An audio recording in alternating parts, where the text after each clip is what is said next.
Right, and now we're going to go on to question number 6 of mixed exercises 14. It says, question number 5 of mixed exercise 14. Find the equation of the normal to the curve y is x squared minus 6. Right, so here's the curve. Y equals x squared minus 6. We're going to need the derivative again, so the y prime is simply 2x in this case. Nice and easy. Okay, but it must be parallel to the following line. X plus 2y minus 1 equals 0. Well, x plus 2y minus 1 equals 0 is not in standard form, so let's get it into standard form. That means we must take the x and the 1 over. We get minus x plus 1, but that would be equal to 2y, and so y is equal to minus a half x plus a half. Okay, there it's in standard form, so that gives us the gradient now of the curve that we want to work with. The gradient would be a half. Okay, however, we need the normal of this curve, so that means that the gradient won't be a half that we're working with, but minus 2, because the product of the two gradients equals minus 1 again. Alright, so we're working with a gradient of minus 2 for the normal. Okay, now we want the equation of the normal to the point which it's parallel to that line. Okay, so if the gradient of the normal, the gradient of the tangent had to be equal to, again, the half, so that means that the derivative 2x had to firstly be equal to the gradient here, which is a half, okay, which means that x is equal to 1. So this would occur where x is 1, and if I need a y point, I'll put the x back into the 1 here and get 1 minus 6, which is minus 5. So 1 minus 5 is the point at which our normal is going through, our normal with the gradient of minus 2. Okay, so therefore we'll write that y is equal to minus 2x plus c, and we'll put this 0.15 in. We get minus 5 is equal to minus 2 plus c. Okay, that means that the c is equal to minus 3, and so there's my equation. Y equals minus 2x minus 3 is the equation of my normal that I'm looking for. That's question number 5. Right, so now for question number 6, we want the turning points on the curve y equals x squared minus 12, and we also want their nature and a rough sketch of this curve. Well, x squared minus 12, I'll multiply the x in and get x cubed minus 12x.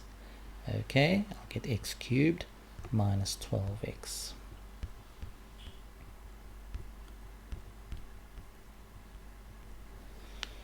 So x cubed minus 12x, okay, is our curve, and we want turning points, which means we want places where the gradient is 0. That means we need the derivative again. So y prime is 3x squared minus 12. Setting that to 0, I get that 3x squared equals 12, or x squared is equal to 4, and therefore x is again plus or minus 2. Nice easy solution. So the two places where I'll get turning points are where x is plus or minus 2. Okay, we can actually get those points. So 2, if I put in 2 for x, I'm going to get 4 minus 12, which is minus 8, times 2, which is minus 16. So if I put in 2, I get minus 16. And if I put in minus 2, I get minus 2 squared, which is 4. 4 minus 12 is still minus 8.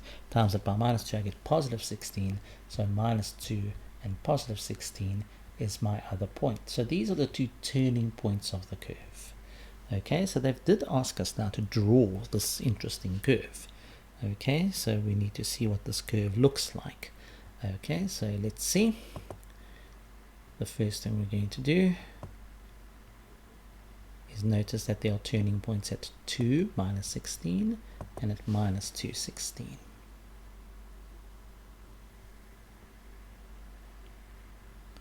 So let's make 2 here, and minus 16 right down here, and minus 2, positive 16 would be somewhere around here.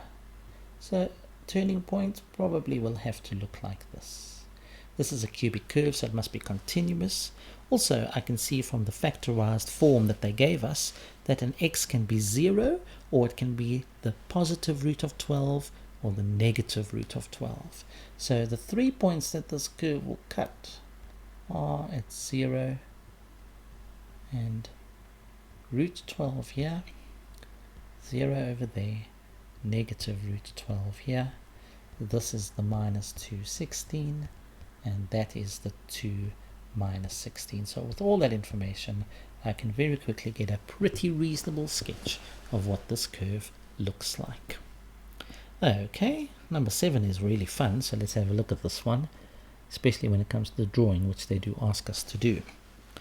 So they said find the stationary values of x plus 1 over x. I'll write x plus 1 over x as x plus x to the minus 1. And can we derive this? Well, you should be able to. 1 minus x to the minus 2. Or if you want, 1 minus 1 over x squared. So this is my derivative, okay? This is my derivative function. For stationary values, this must be equal to 0. So that means that 1 or x squared minus 1 over x squared must be equal to 0, and of course only the top part can be equal to 0, and I can factorize x squared minus 1 to be x minus 1 x plus 1. So if that is equal to 0, I get 2 points of 1 and minus 1. So this is where the stationary values occur. Okay, so now we are asked to draw this. Well, this is going to be fun, like I said. Okay, so we know there's a stationary point at 1 and minus 1, and let's actually go and find what those stationary points are, because if you put in them into the original equation, the x plus 1 over x, you put in 1 there, you get a 2. So 1, 2 is one of the stationary points. And the other one is minus 1, and that is minus 1 and minus 2. Now, some of you are probably thinking, well, this curve probably does something like this. There's my minimum, maximum, they're going to join up. But be careful, because you don't know this yet, okay? They just said you must find the stationary values and you must sketch the function. But who's to say that this does join up like this? What if the curve did something like this and like that? Could it do that? Well, you'd have to decide whether the one is a maximum or a minimum, or a minimum and a maximum. You don't know which way these things go. So I could go and derive the curve again, or I could just analyze the curve, okay? And I think I'm going to go for the analysis point of view, because I'd actually like to show you a couple of things here. The thing is, let's see what happens on either side of these stationary values, okay, to this curve. Now, clearly, if the values of x get very big, okay, x, maybe 100, 1 over 100 doesn't make much difference, okay, 1 over x, 1 over 100 is very small. That number is always going to be very small for the bigger x gets. But you can see that if x gets very big, y is going to get very big. So one of the things I'm just going to draw on my diagram is say, well, since x increases as y increases, this curve looks like it pretty much does that. And it very much looks like it almost go in a straight line, because whatever the x value is, the y value becomes with a very small addition, okay? The interesting thing is what happens when it's less than 1. Well, a value less than 1 would make the x value fractional, but 1 over that fraction would become a bigger number. So clearly that as it gets closer and closer to 0, it's going to curve and make very high values here.